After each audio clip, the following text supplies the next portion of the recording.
Jim Cunningham from Classical QED 89.3 here with Till Fellner. Mr. Fellner, welcome. We're delighted to have you. Beethoven's Fourth Piano Concerto with Manfred Honeck and the Pittsburgh Symphony. In your debut, it's going to be very exciting this Thanksgiving weekend. Tell me about the Beethoven Concerto. You've recorded a number of the Beethoven Concertos, everything except the first, I understand, in Montreal with Kent Nagano. The recordings are wonderful. Oh, thank you. The fourth has some special features. We hear the pianist by himself right from the beginning, from the first few notes. That's very unusual, and also the character of the piece. It's a very poetic piece, a lyrical piece, even pastoral piece. So it's very different from the other Beethoven concertos. Yeah. The Adagio is so special. It really sounds like the pianist is having a conversation with the orchestra. You make a statement, then we hear the orchestra, then you, Yes. and it's so But poetic. you know, it's not an adagio. Now, what is it? It's an andante, Andante. con moto. So it shouldn't be played too slow, Yeah. actually. All right. It's a dramatic scene between the orchestra and the piano. It's a very tragic movement. Wonderfully, And the music kind of dies away at the end of this movement. very deeply felt. It's beautiful. And then, of course, the rondo is a lot of fun at the end.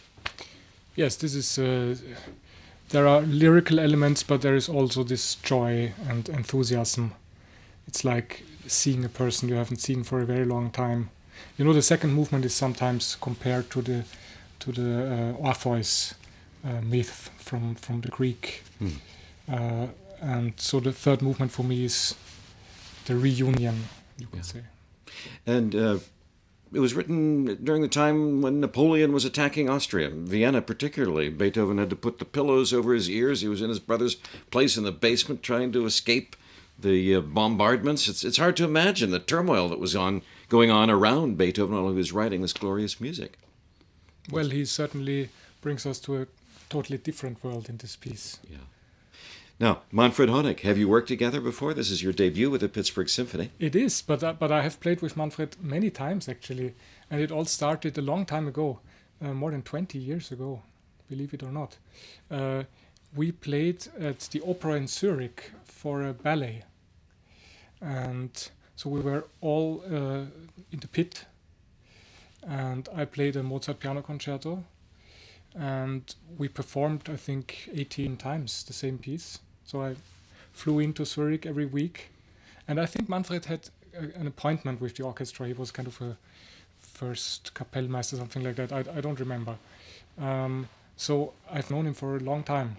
Seems like you're very much on the same page musically. You see eye to eye. It's a special weekend in Pittsburgh, in America, because it's Thanksgiving weekend, and I understand this is your first experience with Thanksgiving. Absolutely, yes. This is a time when we give thanks for things like music and great musicians like you and Maestro Honeck and our Pittsburgh Symphony. I wanted to ask you whether you'd had a chance to hear the orchestra on recordings, whether you knew much about Pittsburgh. Perhaps Manfred told you a little bit about the orchestra before coming here. I heard the orchestra in Vienna. They had a residency. Was it last year or 2 years ago? Year before last, I guess. Yeah.